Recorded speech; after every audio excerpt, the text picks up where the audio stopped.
Με λένε Σέριλ Ριτσάρτσον, είμαι 38 ετών, και σήμερα ξεκινά μια ιστορία γεμάτη ηρωνία. Ήμουν σίγουρη ότι όταν τους είπα πως ήθελα να γίνω συνέτερος στην περίφημη οικογενειακή τους ιατρική κλινική, οι γονείς μου θα περηφανευτούν. Αυτού, ξέσπασαν σε γέλια. Δεν γνώριζαν όμως ότι ήδη υπηρετούσα ως διευθύντρια ιατρικών υπηρεσιών στο νοσοκομείο Memorial, ένα νοσοκομείο που βρισκόταν με το ένα πόδι στην εξαγορά της δικής τους κλινικής. Να λοιπόν πως η ζωή γυρίζει έναν κύκλο που δεν μπορείς να προβλέψεις. Αν βλέπετε αυτό το βίντεο, γράψτε μου από που με παρακολουθείτε, κάντε like και εγγραφή, μείνετε εδώ για να δείτε πόση χρόνια απόρριψη από τους δικούς μου έγινε η σπουδαιότερη επαγγελματική μου νίκη. Το όνομα Ρίτσαρντσον στη γειτονιά μας ήταν συνώνυμο της ιατρικής αριστείας. 3 γενιές γιατρών, με σπιρτόζικο κύρος, να προστατεύουν την υγεία όλων. Ο πατέρας μου, ο Dr. James Ριτσάρντσον, ήταν διαπρεπής παθολόγος με λίστα αναμονής που έφτανε μήνες. Η μητέρα μου, η Dr. Μάργαρετ Ριτσάρντσον, είχε αναλάβει μισές γεννήσεις στην εύπορη συνοικία μας ως γυναικολόγος. Από τα πρώτα μου χρόνια, η πορεία μου ήταν γραμμένη. Πριν καν μάθω να προφέρω τη λέξη στιθοσκόπιο, το δωμάτιό μου στόλιζαν πτυχία και ανατομικοί χάρτες αντί αφίσες ροκ συγκροτημάτων. Όταν τα άλλα παιδιά έπαιζαν με κούκλες, εγώ άνοιγα το κουτάκι του γιατρού που μου είχαν χαρίσει οι γονείς μου. Η ιατρική είναι στο αίμα σου, Σέριλ, μου έλεγε συχνά ο πατέρας μου. Κάθε Κυριακή βράδυ, στο επίσημο οικογενειακό τραπέζι, οι συνομιλίες μας έμοιαζαν με μικρά ιατρικά συνέδρια. Ο μπαμπάς περιέγραφε πολύπλοκες περιπτώσεις, η μαμά μοιραζόταν χειρουργικά μυστικά, και εγώ καθόμουν αμίλητη, προσπαθώντας απεγνωσμένα να βρω τι θα μου επέτρεπε να κερδίσω έστω ένα εγκριτικό νεύμα. Ο μεγάλος μου αδερφός, ο Τόμας, 4 χρόνια μεγαλύτερός μου, λάμπρινε το όνομά μας. Στα μαθητικά του χρόνια, στη σκιά της κλινικής των γονιών, είχε φυσική άνεση με τους ασθενείς και εξαιρετικές επιδόσεις στα εργαστήρια. Από την πρώτη μέρα που μπήκε στην ιατρική σχολή, τον είχαν εντάξει σαν μελλοντικό εταίρο. Ο Τόμας ξέρει τι σημαίνει Ρίτσαρντσον, έλεγε η μητέρα μου, με νόημα πως εγώ δεν καταλάβαινα. Η οικογενειακή μας κλινική κατήχε τους 2 πάνω ορόφους του εντυπωσιακού κτηρίου που είχε χτίσει ο παππούς μου. Με πολυτελείς αίθουσες αναμονής, υπερσύγχρονο εξοπλισμό και πελατεία από τις πιο εύπορες οικογένειες της περιοχής, ήταν ο αχώριστος τρίαμβος της οικογένειας. Όταν έγινα 16, ξεκίνησα να δουλεύω εκεί ως τηλεφωνήτρια τα καλοκαίρια, ελπίζοντας ότι η σκληρή δουλειά θα κέρδιζε την αναγνωρίση τους. Παρά την πίεση και τις συνεχείς συγκρίσεις με τον Τόμας, η αγάπη μου για την ιατρική ήταν βαθιά. Με μάγευε ο συνδυασμός της επιστήμης, της τεχνολογίας και της ανθρώπινης συμπόνιας. Και δεν είχα ιδέα ότι ακριβώς αυτό θα με οδήγησε στην πιο απρόσμενη νίκη της ζωής μου. Καθώς ξεκίνησε το τελευταίο έτος του Λυκείου, η επιστήμη με μάγευε ήδη, και οι δημοφιλείς εξετάσεις, τα εργαστήρια βιολογίας και οι εθελοντικές βάρδιες σε κλινικές υγείας της γειτονιάς με έκαναν να νιώθω ότι βρίσκομαι σε καλό δρόμο. Όμως, κάτι βαθιά με τραβούσε σε μια διαφορετική κατεύθυνση από τα βήματα των γονιών μου, που ήταν ολοκληρωτικά προσανατολισμένοι στη θεραπεία ασθενειών. Εγώ, αντίθετα, ένιωθα έντονο ενδιαφέρον για τον τρόπο με τον οποίο οργανώνονται τα νοσοκομεία για τις αποφάσεις που καθορίζουν που θα κατευθυνθούν οι πόροι, ποιος θα έχει πρόσβαση σε ιατρική φροντίδα και πώς γεννιούνται καινοτομίες που σώζουν ζωές. Στο πλαίσιο μιας ημέρας επαγγελματικού προσανατολισμού, βρέθηκα δίπλα στο διοικητή ενός μεγάλου νοσοκομείου, σκιά, του για μια ολόκληρη βάρδια. Εκεί, πίσω από τις κλειστές πόρτες των γραφείων, συνειδητοποίησα την κρυφή υποδομή που επέτρεπε στους γιατρούς, όπως οι δικοί μου γονείς, να ασκήσουν το λειτουργήμά τους. Κάθε απόφαση για κατανομή προσωπικού, κάθε σχέδιο νέας μονάδας εντατικής θεραπείας, καθόριζε τη ζωή χιλιάδων ανθρώπων. Ήταν σαφές. Εγώ δεν ήθελα να γίνω γιατρός με τη συμβατική έννοια, ήθελα να σχεδιάσω το πλαίσιο όπου η ιατρική υπηρεσία θα ανθίζει. Όταν, λοιπόν, κέρδισε την εισαγωγή στο πανεπιστήμιο που είχε αποφοιτήσει και ο πατέρας μου, υπάκουσα τη φωνή του καθήκοντος και έκανα αίτηση στο πρόγραμμα προϊατρικής. Μέσα μου βρισκόταν φυτεμένο το σπόρο ενός άλλου ονείρου, της διοίκησης υγειονομικών συστημάτων. Κατά τη διάρκεια της 3ης χρονιάς στο πανεπιστήμιο, μετά από 2 χρόνια και κάτι εργαστηρίων οργανικής χημείας, βιολογίας και ατελείωτης προετοιμασίας για το MCAT, δεν άντεξα άλλο την εσωτερική μου φωνή. Επιστρέφοντας για το ανοιξιάτικο διάλειμμα, συγκέντρωσα θάρρος και, στο οικογενειακό τραπέζι, ανακοίνωσα ότι ήθελα να αλλάξω πορεία, από την κλασική προετοιμασία για ιατρική σε σπουδές διοίκησης και διαχείρισης υγείας. Η σιωπή που ακολούθησε ήταν εκοφαντική. Ο πατέρας μου κατέβασε το πιρούνι με αργή, φορτισμένη κίνηση, ενώ το πρόσωπό του κόκκινε από θυμό. «Αυτό δεν είναι ιατρική», είπε χαμηλόφωνα μα πνιχτά. «Αυτό είναι χαρτούρα. Οι Ρίτσαρντσον είναι γιατροί, όχι γραμματείς». Προσπάθησα να το εξηγήσω πόσο κρίσιμο ρόλο παίζει η διοίκηση στη βελτίωση των συστημικών αποτελεσμάτων για τους ασθενείς, όμως εκείνος με διέκοψε δυνατά, χτυπώντας το τραπέζι. «Όλα αυτά είναι δικαιολογίες. Θέλεις το εύκολο δρόμο». Η μητέρα μου, πληγωμένη και απογοητευμένη, πρόσθεσε ότι είχαν επενδύσει τα πάντα στο όνομά μου συνδέσεις, συστατικές επιστολές και τώρα θα τα έδινα όλα για να γίνω γητευτής διεκπεραιώσεων. Η συζήτηση ξέφυγε, τα λόγια σκληραίνονταν, και στο τέλος ο πατέρας με ξεκαθάρισε πως, αν επέμενα, δεν θα είχα την οικονομική του στήριξη.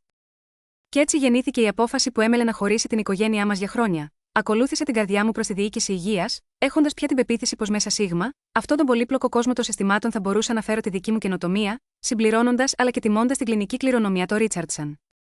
Η μητέρα μου, με τα μάτια γεμάτα δάκρυα, με κατηγόρησε ότι πρόδωσα όχι μόνο εκείνη και τον πατέρα, αλλά γενιές ολόκληρες το Ρίτσαρντσον που είχε φροντίσει να σφυριλατήσουν το όνομά μας στην ιατρική. Εκείνο το βράδυ, ξάπλωσα στο παιδικό μου δωμάτιο, περιτριγυρισμένη από τα ιατρικά βιβλία και τις αφίσες ανατομίας που μου είχαν χαρίσει όταν ήμουν μικρή, νιώθοντας πιο μόνη από ποτέ. Τα ξημερώματα επέστρεψα πανεπιστήμιο, η απόφαση μου παγιωμένη, αλλά με την καρδιά σφιγμένη από το βάρος του κόστους αυτής της επιλογής.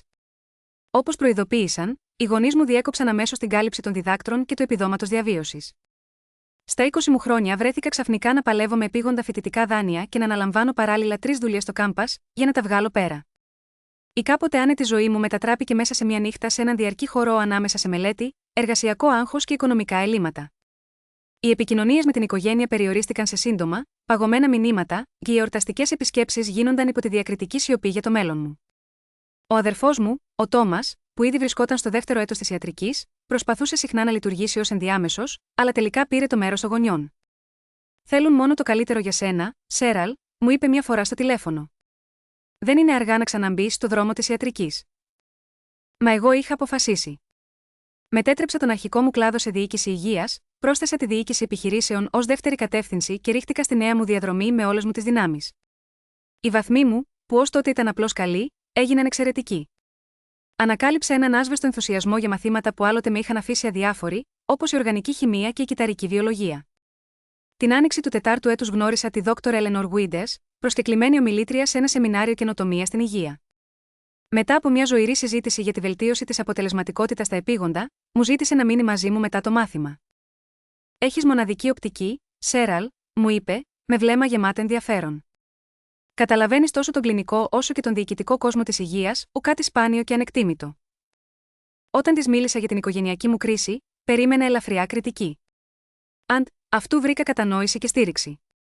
Η Dr. Guides έγινε η μέντορά μου και με βοήθησε να εξασφαλίσω μια πολυπόθητη πρακτική σε τοπικό νοσοκομείο το τελευταίο μου εξάμηνο. Αυτή η πρακτική με άλλαξε. Βρέθηκα σε ένα περιβάλλον όπου όσα σκεφτόμουν για την αναβάθμιση των υπηρεσιών υγείας εκτιμούνταν πραγματικά.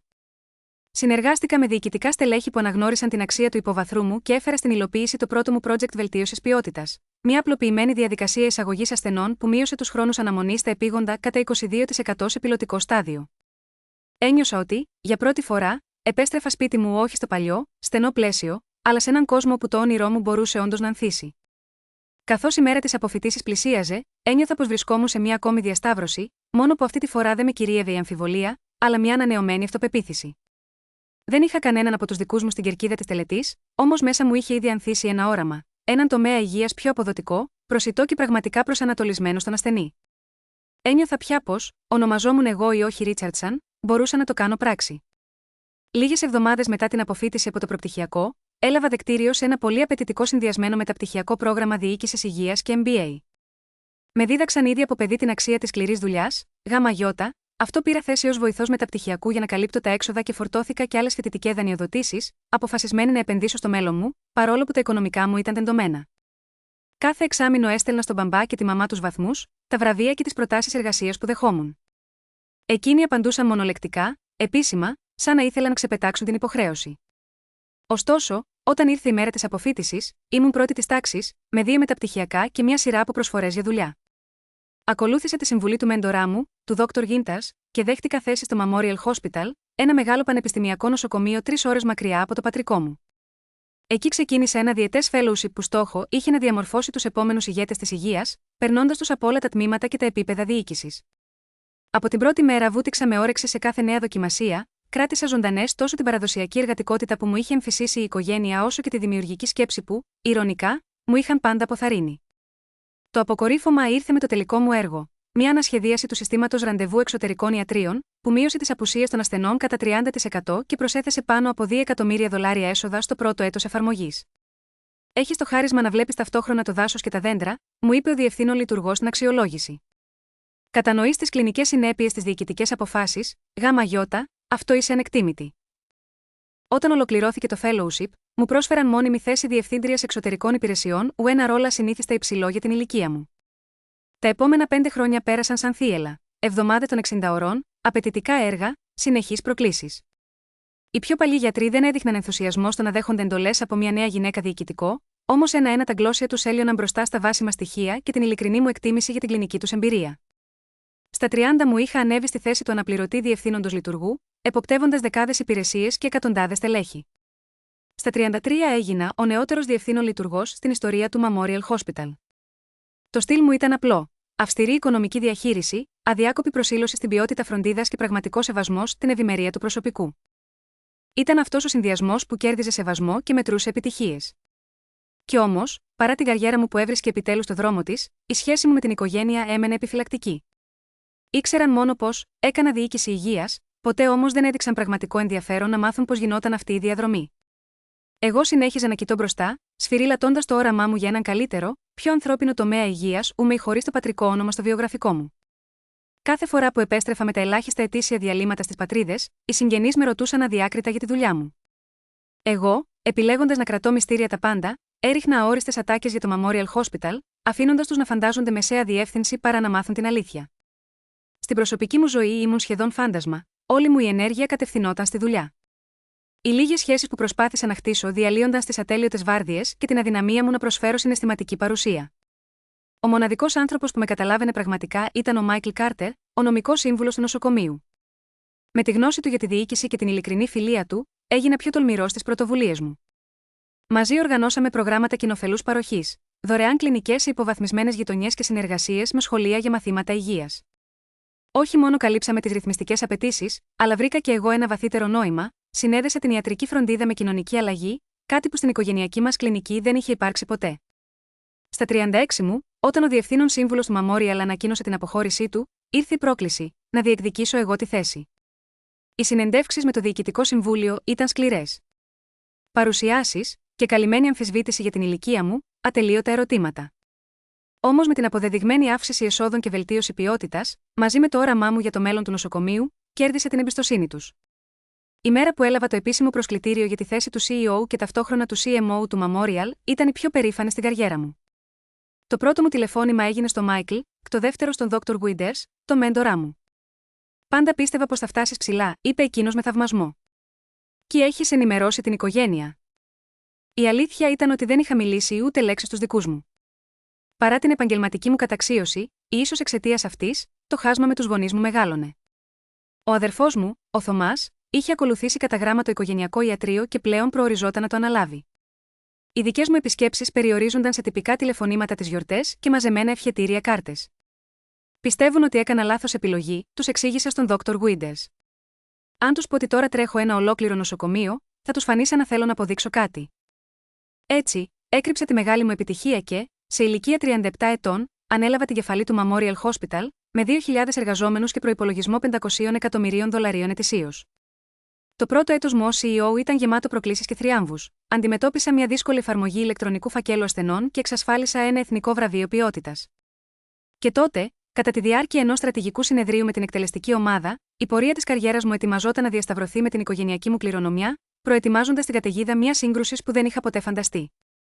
Στο πλαίσιο του πενταετού στρατηγικού σχεδίου του Memorial Hospital, είχα θέσει σαν πρώτη προτεραιότητα μια φιλόδοξη πολιτική επέκτασης, την εξαγορά μικρότερων δομών υγείας Σίγμα, όλη την περιοχή, με σκοπό τη δημιουργία ενός αδιάσπαστου δικτύου παροχής φροντίδας που θα συνδύαζε ποιότητα, συνοχή και οικονομίες κλίμακας.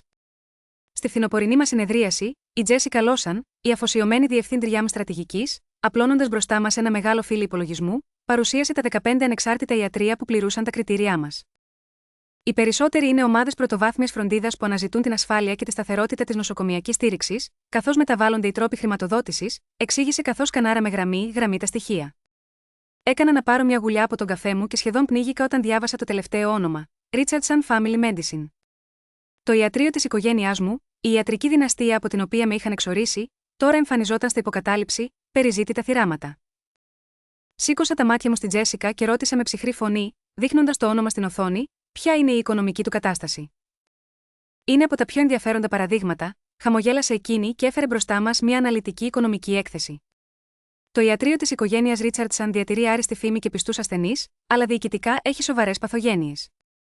Οι λειτουργικές τους δαπάνες είναι υπερβολικές, οι διαδικασίες τιμολόγησης ξεπερασμένες και αρκετές επενδύσεις τους σε εξοπλισμό αποδείχθηκαν αμφίβολης σκοπιμότητας. Διαθέτουν ρευστό, όμως η παρουσία τους στην αγορά συρρυκνώνεται διαρκώς, ιδιαίτερα τα νεότερα στρώματα των ασθενών τους προτιμούν πιο σύγχρονα ιατρεία.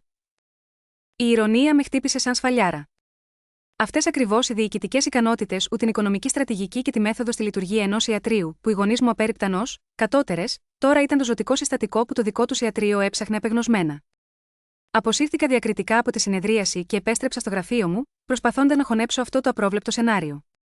Η πρώτη μου σκέψη ήταν να δηλώσω αμέσως συγκρουόμενο συμφέρον, να αποσυρθώ από κάθε συζήτηση και να αφήσω άλλους να πάρουν την απόφαση. Όμως, μια άλλη φωνή μέσα μου, η πληγωμένη κόρη που είχε νιώσει την απόρριψη, ήθελε να συμμετάσχει, να μπει μπροστά και να διορθώσει όσα είχαν πάει στραβά. Μετά από ώριμη σκέψη και συζητήσει με τον Μάικλ για τις νομικές και ηθικές διαστάσεις, κατέληξα σε μια συμβιβαστική λύση. Δεν θα αποκάλυπτα αμέσως τη συγγένειά μου, αλλά θα επέβαλα εξονυχιστικό έλεγχο σε κάθε βήμα ώστε η απόφαση να στηριχθεί αποκλειστικά σε επιχειρηματικά κριτήρια και να μην υπάρχει ούτε ίχνος προσωπικού ωφέλους. Κατά τη φάση της due diligence αναδύθηκαν ακόμα περισσότερα προβλήματα από όσα είχαμε φανταστεί. Η άρνηση των γονιών μου να προχωρήσουν σε ψηφιακό αρχείο ασθενών τους προκαλούσε καθυστερήσεις και λάθη στην καθημερινή λειτουργία. Το σύστημα αμοιβών που ευνοούσε υπέρμετρα τους παλιούς ιατρούς, δηλαδή εκείνους που ήθελαν να διατηρήσουν το κύρος τους, έκανε τους νεότερους συνεργάτες να φεύγουν με ραγδαίο ρυθμό. Κάθε σελίδα τον οικονομικό τους φαινόταν να φωνάζει: έλλειψη εξυγχρονισμού, απώλεια δυναμικού και μια οικογένεια τόσο σφοδρά προσκολλημένη στις παραδόσεις της, που είχε χάσει προπολού την ουσία της φροντίδας. Οι αξιολογήσεις ικανοποίησης των ασθενών, κάποτε κορυφαίες σε ολόκληρη την περιοχή, είχαν καταποντιστεί όταν η κλινική Ρίτσαρντσον αρνήθηκε να παρακολουθήσει τις μεταβαλλόμενες προσδοκίες των ανθρώπων. Εκείνη τη στιγμή, σαν να ξύπνησα από όνειρο, συνειδητοποίησα πόσο τραγικό ήταν. Το ιατρείο που μεγαλώσαμε με το μύθο της ιατρικής αριστείας, τώρα λειτουργούσε ως προειδοποίηση για το τάφι συμβαίνει όταν η έγκλη προηγείται της προόδου. Η Επιτροπή Εξαγορών, ωστόσο, έκρινε ότι Richardson Family Medicine διατηρούσε ακόμη μια ισχυρή επωνυμία, εξαιρετική θέση και μεγάλα περιθώρια βελτίωσης υπό σωστή διαχείριση. Όταν έφτασε σε μένα το τελικό πόρισμα για υπογραφή, δεν το σκέφτηκα πολύ. Έβαλα την υπογραφή μου και προχώρησα. Κανονικά, την επόμενη φάση, τις συζητήσεις και το σχεδιασμό μετάβασης, θα την αναλάμβανε η ομάδα ένταξης, αλλά εγώ είχα άλλα σχέδια. Θέλω εγώ προσωπικά να ηγηθώ της ενσωμάτωσης της Ρίτσαρντσον, είπα στην Τζέσικα στην επόμενη σύσκεψή μας. Η έκπληξή της ήταν έκδηλη. Αυτό βρίσκεται κάτω από πολλαπλά επίπεδα της αρμοδιότητάς σου, Τσερίλ. Έχουμε ολόκληρη ομάδα για εξαγορές. Ξέρω, απάντησα προσεκτικά, αλλά αυτό το ιατρείο έχει ιδιαίτερη κουλτούρα και θέση στην κοινότητα. Θέλω να διατηρήσω όμικρον με τόνο τη λειτουργεί και να διορθώσουμε τα οργανωτικά προβλήματα.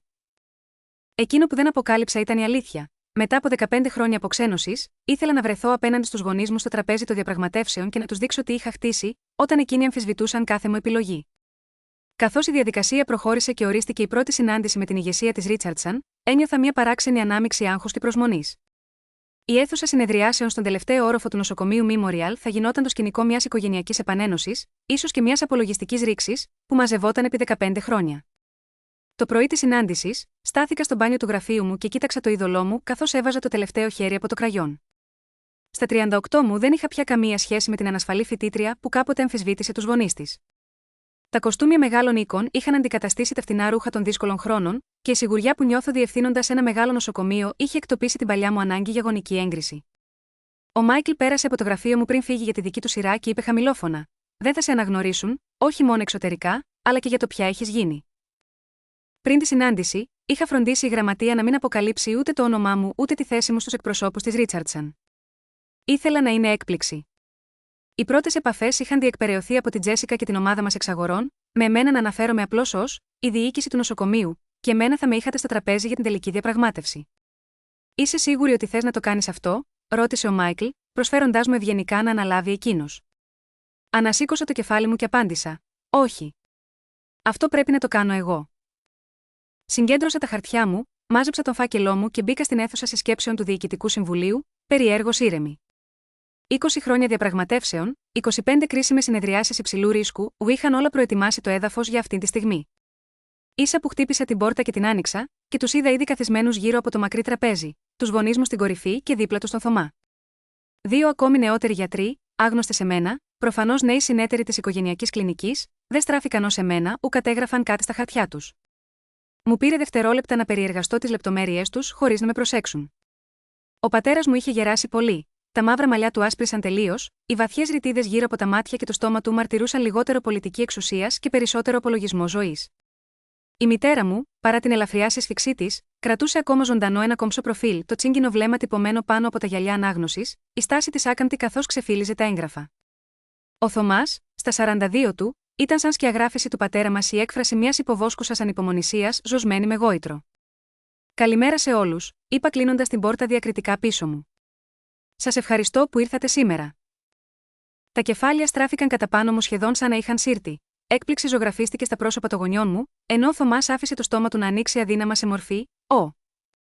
Οι δύο νεότεροι γιατροί, ακόμα άσχετοι με τα οικογενειακά παρασκήνια, απλώς έδειξαν ευγενικά ότι παρακολουθούν.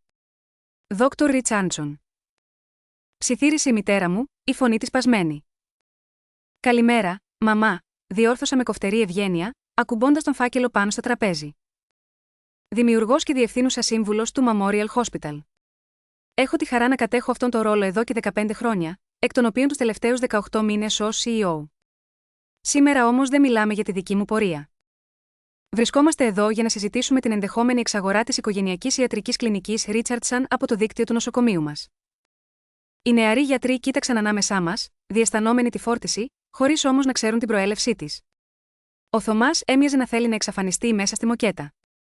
«Αυτό είναι γελίο», είπε ο πατέρας μου, σηκώνοντας τον τόνο. «Ήρθαμε για σοβαρή συζήτηση, όχι για οικογενειακή παγίδα». «Πού είναι ο διαχειριστής του νοσοκομείου?» «Μπροστά σας είμαι εγώ», απάντησα ήρεμα, παίρνοντας θέση στην απέναντι άκρη. «Η κλινική σας προσέγγισε εμάς, το Memorial, με αίτημα εξαγοράς. Όσιο, όλες οι αποφάσεις αυτού του βεληνικούς περνούν από εμένα. Θα προχωρήσουμε επαγγελματικά ή θα θέλετε να αναβάλουμε μέχρι να ηρεμήσετε?» Στη σιωπή που ακολούθησε, η λεπτή μετατόπιση της εξουσίας μέσα στην αίθουσα ήταν σχεδόν απτή. Και εκεί, κανείς πια δεν αμφισβητούσε ποιοι είχαν πραγματικά τα ηνία. Για πρώτη φορά στη ζωή μου, δεν ήμουν πια ο οικέτης σε αυτή τη σχέση. Ο πατέρας μου μισοκάθισε στην πολυθρόνα, σαν να προσπαθούσε να συντεριάσει την κόρη του με τη διευθύντρια που αποφάσιζε για τη μοίρα της δικής του ιατρικής κλινικής. Με ψυχρή επαγγελματική ευγένεια ξεκινήσαμε τις προκαταρκτικές συζητήσεις, ξεφυλίζοντας τις εκθέσεις αποτίμησης και τα χρονοδιαγράμματα ενσωμάτωσης που είχαν ετοιμάσει οι ομάδες μας. Κρατώντας ένα τυπικό επιχειρηματικό ύφος, παρουσίασα την ανάλυση μας για τα δυνατά και αδύνατα σημεία της Richardson Family Medicine. Όπως φαίνεται στον πίνακα, είπα δείχνοντας ένα γράφημα στην οθόνη, η κλινική σας έχει σημειώσει πτώση 28% στη ροή νέων ασθενών τα τελευταία 5 χρόνια, ενώ τα λειτουργικά έξοδα έχουν εκτοξευτεί κατά 35%. Ο κύκλος εισπράξεων είναι σχεδόν διπλάσιος του μέσου όρου του κλάδου και η υλοποίηση των ηλεκτρονικών αρχείων βρίσκεται πολύ πίσω από το χρονοδιάγραμμα. Η μητέρα μου ανατρίχιασε σε κάθε στατιστικό στοιχείο, ενώ ο πατέρας μου έγινε όλο και πιο αμυντικός. Η πρακτική μας προσφέρει εξαιρετική φροντίδα εδώ και 30 χρόνια, παρενέβη αυστηρά. Τα επιχειρηματικά μεγέθη σπάνια αντικατοπτρίζουν την ποιότητα της ιατρικής που παρέχουμε. Αντίθετα όμως, απάντησα, οι δείκτες ικανοποίησης ασθενών μας λένε πολλά για την ποιότητα της φροντίδας, και οι βαθμολογίες σας είναι σε πτώση για 6 συνεχόμενα τρίμηνα. Του πέρασα μια έκθεση. Αυτοί οι αριθμοί καταδεικνύουν ότι η Richardson Family Medicine παραμένει σεβαστό ίδρυμα με μεγάλη δυναμική, αλλά χρειάζεται ουσιαστική ανανέωση στις λειτουργίες της για να παραμείνει ανταγωνιστική. Μετά από 2 ώρες ενδελεχούς συζήτησης, φτάσαμε στο κρίσιμο σημείο, τους οικονομικούς όρους της εξαγοράς. Με βάση την ανάλυση μας, ανακοίνωσα, το Memorial Hospital προτείνει τους εξής όρους αγοράς. Παρουσίασα μια δίκαιη, όχι γενναιόδορη, πρόταση, που αντανακλούσε την πραγματική αξία της κλινικής και όχι τη φυσιογνωμία που είχε καλλιεργήσει. Η αίθουσα βυθίστηκε σε σιγή καθώς οι γονείς μου και οι υπόλοιποι ιατροί μελετούσαν τα νούμερα. Ο Τόμας, ένας από τους παλιούς συνεργάτες τους, μίλησε πρώτος. «Φαίνεται λογικό, με βάση τις τρέχουσες συνθήκες της αγοράς». Έριξε μια διστακτική ματιά στον πατέρα μου, που ανταπέδωσε με έναν σκληρό βλέμμα. «Είναι προσβλητικό», ξέσπασε εκείνος. «Υποτιμάτε δεκαετίες φήμης και την αφοσίωση των ασθενών μας». Έμεινα ατάραχη. Η πρόταση αντικατοπτρίζει την οικονομική απόδοση της κλινικής, όχι μόνο το ιστορικό όνομά της. Όλα αυτά, αναγνωρίζουμε την κληρονομιά Richardson, ΓΙ, αυτό προσφέρουμε να διατηρήσουμε το όνομα και την τρέχουσα ιατρική ηγεσία για μια μεταβατική περίοδο. Ο πατέρας μου ξέσπασε σε χλευαστικό γέλιο. Μεταβατική περίοδο. Δηλαδή, στο τέλος θα μας πετάξετε έξω από το δικό μας ιατρείο. Σε εξαγορές αυτού του είδους είναι συνηθισμένο, εξήγησα ήρεμα. Αλλά είμαι ανοιχτή σε εναλλακτικές, αν έχετε αντιπρόταση. Και εκεί, Ένα φευγαλαίο βλέμμα περισυλλογής πέρασε από το πρόσωπό του, σαν να έσβησε η οργή και να άναψε η σκέψη. Στην πραγματικότητα, είπε χαμηλόφωνα, έχουμε μια εναλλακτική που θα θέλαμε να συζητήσουμε. Ίσως, σκέφτηκε ο πατέρας μου φαινομενικά άνετα, αντί να αγοράσουμε ολόκληρο το ιατρείο, να φέρουμε κάποιον συνεργάτη που θα βοηθούσε στη σύγχρονη ανανέωση της λειτουργίας μας, διατηρώντας παράλληλα την αυτονομία μας. Άφησε ένα επιτόπιο βλέμμα, καταλαβαίνοντας αμέσως που το πάει. Και ποιον έχεις κατά νου, ρώτησα. Με ένα νεύμα προς εμένα, λες και παίζε θέατρο, απάντησε, εσύ, βέβαια. Έχεις αναπτύξει κάποιες διευθυντικές ικανότητες. Γιατί να μην αποκτήσεις, ας πούμε, ένα 20% του ιατρείου. Θα εφαρμόσεις τις εταιρικές σου μεθόδους, ενώ εμείς κρατάμε τα κλινικά ηνία. Η τόλμη του με άφησε άφωνη. Μετά από 15 χρόνια αποξένωσης, αφού είχε απορρίψει την καριέρα μου και με είχε διακόψει οικονομικά, τώρα επιχειρούσε να αξιοποιήσει τους δεσμούς αίματος για να γλιτώσει την ολική εξαγορά. Μου προτείνεις να μπω στη οικογενειακή ιατρική Ρίτσαρντσον, ρώτησα με ψυχρή ουδετερότητα. Ο πατέρας μου ανασήκωσε τους ώμους, γεμάτος περιφρόνηση. Φυσικά. Εσύ αποκτάς το κύρος της οικογένειας, εμείς την εμπειρία σου στη διοίκηση. Και πόσο θα κόστιζε αυτή η επένδυση? Ανακοίνωσε ένα ποσό τόσο εξωφρενικό, που θα ένιωθα γέλιο αν δεν έβρισκα όλη την υπόθεση τόσο αποκαλυπτική. Ακόμα με θεωρούσε το φτωχό φοιτητή που είχε πετάξει από τη ζωή του. Έκανα μια μικρή παύση. Μάλλον δεν καταλαβαίνεις ούτε τη θέση μου ούτε τους πόρους μου.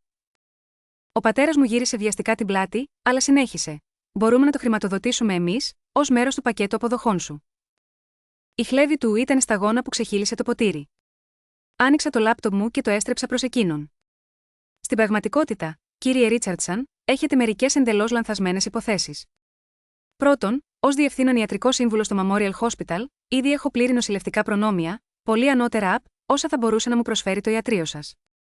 Δεύτερον, ως διευθύνων σύμβουλος, δεν χρειάζεται να αγοράσω τίποτα. Το Memorial Hospital έχει ήδη αποκτήσει το ολόκληρο. Σπρώχνοντας το έγγραφο της προκαταρκτικής συμφωνίας εξαγοράς μπροστά του, είδα την παγωμάρα να απλώνεται στο πρόσωπό του. Η μητέρα μου ακούστηκε να εκπνέει από την έκπληξη.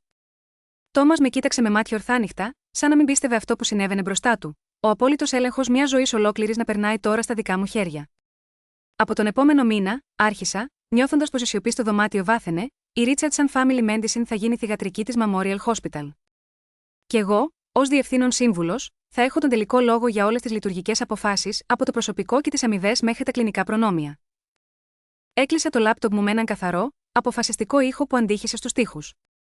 Λοιπόν, πρόσθεσα, πώς θέλετε να προχωρήσουμε στη μετάβαση? Ο πατέρας μου ξεφώνησε, τεινάζοντας τα χαρτιά του, και βγήκε από την αίθουσα σαν ανεμοστρόβιλος. Η μητέρα μου τον ακολούθησε, ρίχνοντάς μου μια ματιά που ανέδιεκε σοκ και ουίσωσου μια επιφυλακτική υπόνοια σεβασμού. Ο Τόμας έμεινε πίσω να συστήνει σε δύο νεαρούς οφθαλμίατρους την καινούργια πραγματικότητα που είχαν μόλις ζήσει. Ίσως να τα ξαναπούμε αύριο, τους είπα, είναι αρκετά όλα αυτά για μία μέρα. Μόλις έμεινε μόνος μαζί μου, ο αδερφός μου με εξέτασε λοξά. Άρα αυτό έκανες τόσα χρόνια, με ρώτησε, δείχνοντας γύρω του στο νοσοκομείο. Νόμιζα πως απλώς μάζευες χαρτιά κάπου. Έφτιαξα μια καριέρα, απάντησα ήρεμα. Απλώς όχι αυτήν που ήθελαν για μένα. Είναι εκδίκηση, συνέχισε απευθείας, ρωτώντας με αν αγόρασα την κλινική για να αποδείξω κάτι. Σκέφτηκα δυνατότερα.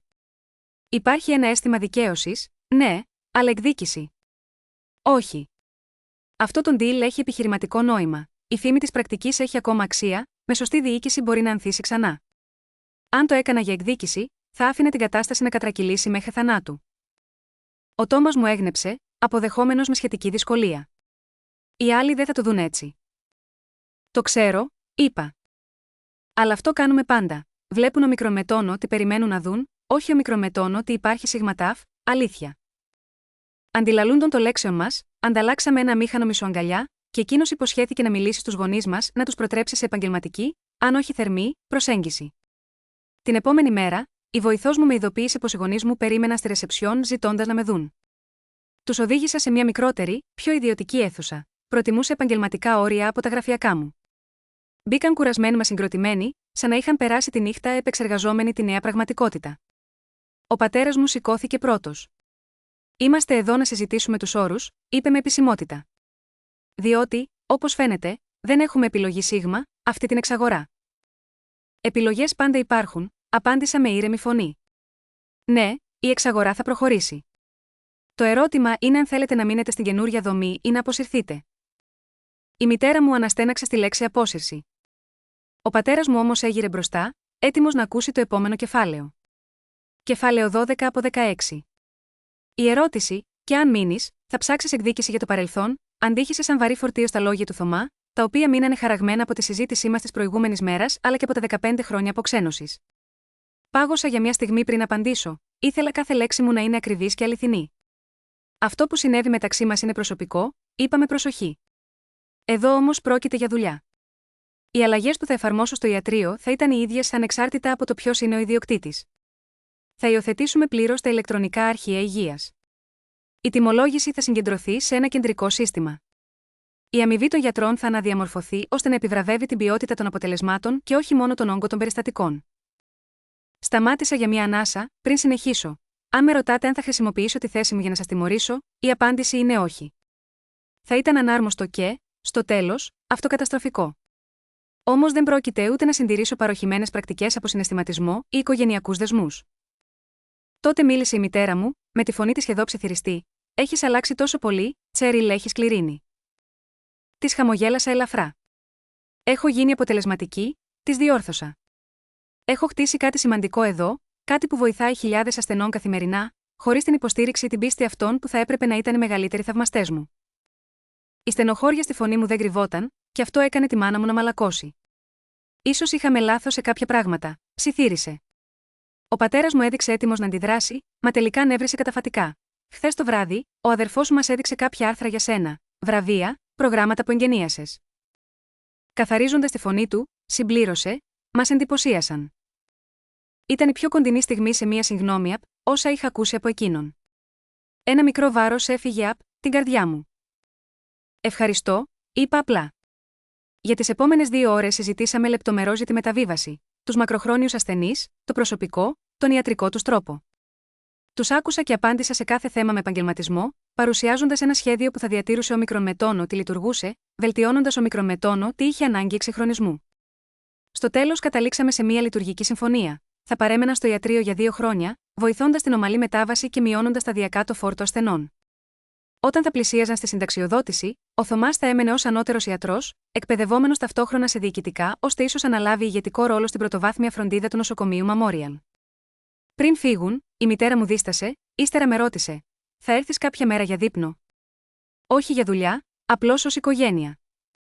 Ήταν απρόσμενο. 15 χρόνια απόστασης δεν γεφυρώνονται με ένα δύσκολο ραντεβού και μία επαγγελματική ανακοχή. Δεν είμαι έτοιμη, ομολογήθηκα. Ίσως μια μέρα, αλλά όχι τώρα. Εκείνη έκανε μια βαθιά υπόκλιση αποδοχής, με μια χάρη που δεν περίμενα. Ο πατέρας μου, μετά από μια στιγμή σιωπής που έμοιαζε να κρύβει λόγια αθέατα, απλώς έτεινε το χέρι για χειραψία. Με μια κίνησή μου ανταπέδωσα τη χειραψία του, σαν να ολοκληρώνεται μια σιωπηλή συμφωνία ανάμεσα σε 2 κόσμους που συναντιούνται. Οι επόμενες εβδομάδες πέρασαν σαν ανεμοστρόβιλο σχεδιασμών και αποφάσεων. Σχημάτισα μια ειδική ομάδα ένταξης για τα Richardson Family Medicine και, παρότι την έφερα σε λειτουργία, παρέμεινα προσωπικά εμπλεκόμενη σε κάθε σημαντικό βήμα. Ξόδεψα ατέλειωτες ώρες συναντώντας έναν προς έναν όλους τους εργαζομένους, από την νεότερη υποδοχή μέχρι τον πιο έμπειρο νοσηλευτικό σύμβουλο. Πολλοί, όταν με έβλεπαν από κοντά, σάστιζαν: Είσαι εσύ η κόρη του Ρίτσαρντσον, μου έλεγαν. Μου είχαν αποκλείσει τον ατίθασο μαύρο πρόβατο της οικογένειας που, λέει, είχε εγκαταλείψει την ιατρική. Δεν εγκατέλειψα ποτέ την ιατρική, τους εξήγησα σε μια έμπειρη νοσηλεύτρια που με γνώρισε κοριτσάκι. Απλώς αποφάσισα να την υπηρετήσω με άλλο τρόπο. Ένας από τους πιο σημαντικούς διαλόγους μου έγινε με τον Dr. David Kim, ένα νέο γιατρό που είχε μπει στην κλινική πριν από 2 χρόνια και έβραζε από απογοήτευση. Σκέφτομαι να φύγω, μου ομολόγησε με ειλικρίνεια. Οι παλιοί γιατροί, οι γονείς σου, απορρίπτουν κάθε πρόταση βελτίωσης. Διαρκώς επαναλαμβάνουν ότι μόνο ο τρόπος Ρίτσαρντσον είναι ο σωστός. Γέλασα ελαφρά με τη γνώριμη φράση. Κι όμως, σύντομα θα υπάρξει ένας καινούριος τρόπος Ρίτσαρντσον. Και θα ήθελα να το διαμορφώσουμε μαζί. Καθώς οι μήνες κύλησαν, η κλινική μεταμορφωνόταν μπροστά στα μάτια μας. Νέα συστήματα μπήκαν σε εφαρμογή, οι ροές εργασίας ξαναγράφηκαν από την αρχή και ο χώρος ανανεώθηκε για να γίνει πιο λειτουργικός και φιλικός προς τον ασθενή. Κάθε εβδομάδα περνούσα από εκεί, συχνά δίπλα-δίπλα με τους υπαλλήλους, ακούγοντας προβλήματα και λύσεις, γελώντας και μοιραζόμενοι την ίδια κουλτούρα ενός κοινού σκοπού. Με τους γονείς μου η σχέση παρέμενε επαγγελματική, αλλά σταδιακά άρχισαν να λιώνουν οι παγεροί πάγοι του παρελθόντος. Ο πατέρας μου, προς μεγάλη μου έκπληξη, άρχισε να υποδέχεται με ενδιαφέρον τις αλλαγές, όταν είδε τα αποτελέσματα για την ικανοποίηση των ασθενών να εκτινάσσονται. Η μητέρα μου ανέλαβε με ζήλο τις δράσεις μας για την κοινότητα, δηλώνοντας εθελόντρια στην πρωτοβουλία γυναικείας υγείας για ευάλωτους πληθυσμούς. Ανάμεσα στα μεγαλύτερα θαύματα ήταν η επανασύνδεση με τον αδελφό μου, τον Τόμας. Σαν να ανακαλύπταμε τώρα, ως ενήλικες, ότι είχαμε πολύ περισσότερα κοινά όσα νομίζαμε ως παιδιά. Εκείνος αναγνώρισε τελικά την οργανωτική μου δυνότητα, εγώ απέκτησα σεβασμό στην κλινική του εμπειρία και βρεθήκαμε να συνεργαζόμαστε αρμονικά, συνδυάζοντας τις διαφορετικές οπτικές μας προς όφελος των ασθενών. Δεν έλειψαν οι δυσκολίες. Οι παλιές παγίδες του πόνου και της παρεξήγησης ξεπηδούσαν σε στιγμές πίεσης, και μερικές λεκτικές γκάφες ξανανοίγανε πληγές. Όμως πια υπήρχαν και στιγμές αληθινού δεσίματος, στιγμές αμοιβαίου σεβασμού που πριν από ένα χρόνο θα ήταν αδιανόητες. Μα πιο πολύτιμα όλα ήταν τα μικρά σημάδια. Ο πατέρας μου να μου ζητά τη γνώμη σε ένα σύνθετο επιχειρησιακό ζήτημα, αναγνωρίζοντας ειλικρινά την ειδίκευσή μου. Η μητέρα μου, περήφανη, να με συστήνει σε μια ασθενή τη σαν τη κόρη μου, η CEO του νοσοκομείου. Κάπως έτσι, σιγά-σιγά, ο παλιός και ο νέος η παράδοση και η πρόοδος βρήκαν έναν κοινό ρυθμό. Και αυτό ήταν μόνο η αρχή. Ένα χρόνο μετά εκείνης της καθοριστικής συνεδρίασης του Διοικητικού Συμβουλίου, η Richardson Family Medicine άνοιξε τις πόρτες της σε ένα λαμπερό, ανοιχτό σπίτι, για να γιορτάσει τη ριζική ανακαίνιση και την επέκτασή της πλέον υπό την αιγίδα του Memorial Hospital. Το ιατρείο δεν είχε μεταμορφωθεί μόνο στο χώρο του, με φρέσκια βαφή, σύγχρονα μηχανήματα και επιπλέον αίθουσες εξέτασης, είχε αλλάξει και σε όλη του τη λειτουργία. Νέα ψηφιακά συστήματα, διευρυμένες υπηρεσίες και μια ξεκάθαρη δέσμευση στην άνεση και την υγεία τόσο των ασθενών όσο και των εργαζομένων. Στέκομαι πίσω στην κατάμεστη υποδοχή, παρακολουθώντας τον πατέρα μου καθώς απευθύνεται σε συναδέλφους, ασθενείς και φίλους της κοινότητας. Κάτι στον τρόπο που χαλάρωσε η αυστηρότητα στο βλέμμα του, κάτι στην παύση πριν μιλήσει, μαρτυρούσε αλλαγή. Για 30 χρόνια πίστευα πως υπήρχε μόνο ένας σωστός τρόπος να ασκήσει την ιατρική, ο τρόπος Richardson, είπε, ενώ ο τόνος της φωνής του γινόταν πιο ήπιος.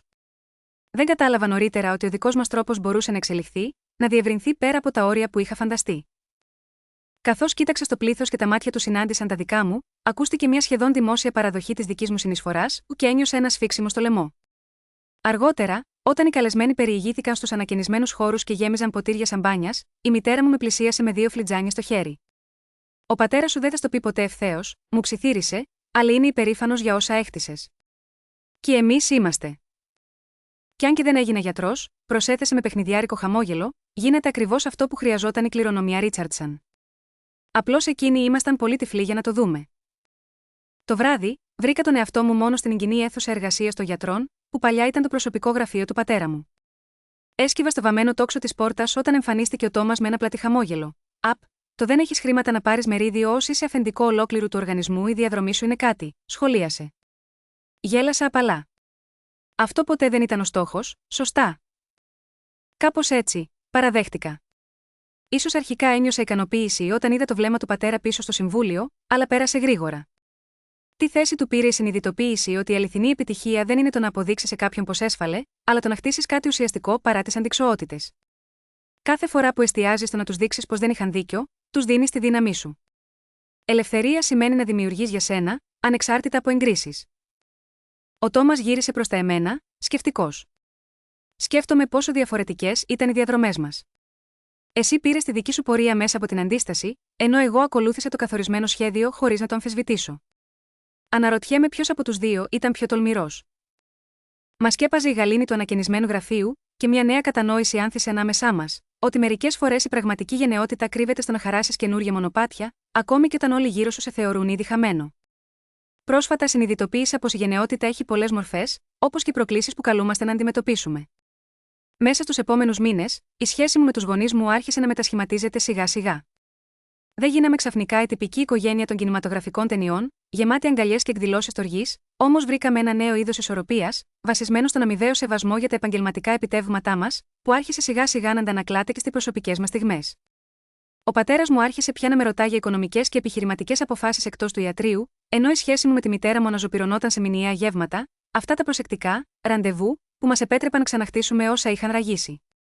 Στο χώρο του νοσοκομείου, ο συνεργάτης μου ο Θωμάς και εγώ εξελιχθήκαμε σε αληθινούς συμπαραστάτες. Εκείνος με τη βαθιά κλινική του εμπειρία και εγώ με το όραμά μου για μια νέα προσέγγιση στη διοίκηση υγείας, δημιουργήσαμε μαζί πρωτότυπα μοντέλα φροντίδας. Ίσως όμως το πιο ξεκάθαρο σημάδι της αλλαγής εμφανίστηκε όταν μια νέα ασκούμενη στη διοικητική ομάδα, μετά από ένα σεμινάριο μου για ηγεσία, ήρθε να με βρει. Δόκτωρ Richardson, μου είπε διστακτικά, ο πατέρας σας υπήρξε για χρόνια ιατρός της μητέρας μου. Μου σύστησε να μιλήσω μαζί σας για την επιθυμία μου να ασχοληθώ με τη διοίκηση σε νοσοκομεία. Μου είπε ότι δεν υπάρχει καλύτερος μέντορας από εσάς. Αυτή η σύσταση, από άνθρωπο που παλιότερα είχε υποβιβάσει το επάγγελμά μου ως πάνω από τα μέτρα της οικογένειας, σφράγισε τη νέα δυναμική ανάμεσά μας.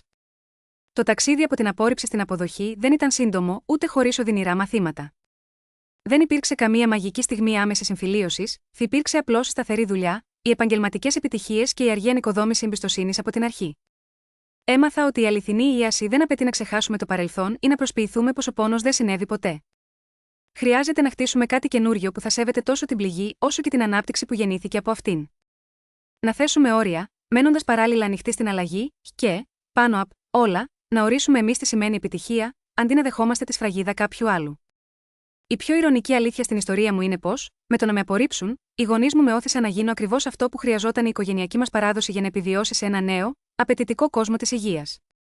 Αν είχαν αγκαλιάσει από την αρχή το όραμά μου, η οικογενειακή ιατρική Ριτσάντσον, ίσως θα προσαρμοζόταν σταδιακά στις καινούριες απαιτήσεις χωρίς κρίση. Αντί γαμαγιώτα, αυτό, η αντίστασή τους με ανάγκασε να χτίσω δυνάμεις και δεξιότητες έξω από τη σφαίρα επιρροής τους, για να επιστρέψω μόνο όταν απέκτησα την ισχύ να επιβάλλω αλλαγές με τους δικούς μου όρους. Σήμερα, χωρίζω το χρόνο μου ανάμεσα στο ρόλο του διευθύνοντος συμβούλου του νοσοκομείου και στην ενεργή συμμετοχή στο ιατρείο που φέρει το οικογενειακό μας όνομα. Έχουμε επεκτείνει τα προγράμματα κοινωνικής πρόνοιας, φτάνοντας σε πληθυσμούς που η παλιά κλινική ποτέ δεν είχε υπηρετήσει. Έχουμε δημιουργήσει εκπαιδευτικά σεμινάρια για διοικητικά στελέχη υγείας παράλληλα με την κλινική εκπαίδευση, γιατί η σύγχρονη ιατρική χρειάζεται αυτούς τους δύο κόσμους να συνεργάζονται αρμονικά. Και το πιο σημαντικό, έχω βρει την εσωτερική γαλήνη μου, αποδεχόμενος πλήρως το δικό μου μονοπάτι. Υπήρξαν στιγμές στη ζωή μου που κάθε μου επιλογή καθοριζόταν από την επιθυμία να κερδίσω την έγκριση των γονιών μου. Το όνομα Ρίτσαρντσον ήταν για μένα σαν βάρος και σαν φάρος ταυτόχρονα. Από τη μία με πίεζε να ακολουθήσω το μονοπάτι που είχαν χαράξει εκείνοι για μένα, και από την άλλη μου θύμιζε ότι είχα κληρονομήσει μια παράδοση για την οποία ήταν περήφανη. Κάποια στιγμή, όμως, μπροστά στον καθρέφτη της ψυχής μου, κατάλαβα πως η πιο ουσιαστική συγκατάθεση που χρειαζόμουν ήταν η δική μου. Από εκείνη τη στιγμή και μετά, άρχισα να χτίζω ξανά τον εαυτό μου, το όνομά μου, Ρίτσαρντσον, διαφορετικό, με δικούς μου όρους. Αποφάσισα να μην υπακούω πια σε κρυφά πρότυπα και να ακολουθήσω την εσωτερική μου φωνή, που με καλούσε να δημιουργήσω κάτι αληθινό, κάτι δικό μου. Σιγά-σιγά, η ανασφάλεια έδωσε τη θέση της στην αυτοπεποίθηση.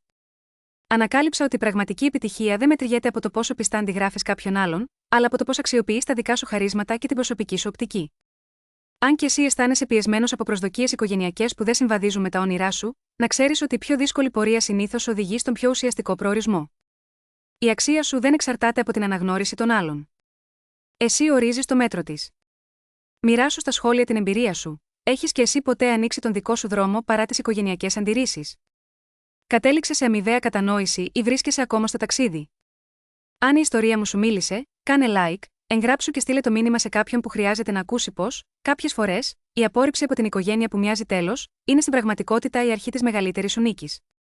Σίγμα, ευχαριστώ που άκουσες την αφήγησή μου. Το πιο δυνατό σου κληροδότημα είναι αυτό που εσύ θα χαράξεις.